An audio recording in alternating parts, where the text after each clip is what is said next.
Secunderabad cantonment board కార్యాలయంలో brigadier Rajiv అధ్యక్షతన నిర్వహించిన బోర్డు సమావేశంలో Malkajgiri MP Etela Rajender, cantonment MLA Shri Ganesh, nominated సభ్యురాలు భానుక నర్మదా పాల్గొన్నారు. సమావేశంలో కంటోన్మెంట్ పరిధిలో చేపట్టనున్న అభివృద్ది పనులపై విస్తృతంగా చర్చించారు.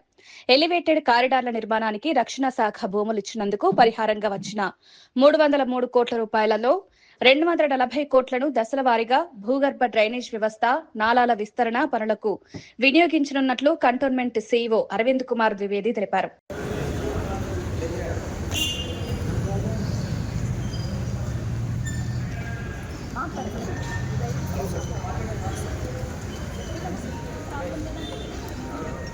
ఇవాళ కొద్దిమంది ప్రభుత్వ అధికారులు కొల్లుడైపోయి పైరవికాలతో చేతులు కలిపి ఇవాళ వేల కోట్ల విలువైన భూముల్ని ప్రైవేటు వ్యక్తులు కొల్లగొడుతున్నారు. నేను స్వయంగా నా కళ్ళారా చూసిన ఎల్లమ్మ బండ శంషిగూడ అని ఉంటుంది. ఎల్లమ్మ బండ శంషిగూడ సర్వే నెంబర్ 57, అది కూడా 300 ఎకరాల ప్రభుత్వ పరమైన స్థలం. అది చాలా కాస్ట్లీ స్థలం. అది ఆనాటి ముఖ్యమంత్రి రాజశేఖర రెడ్డి గారు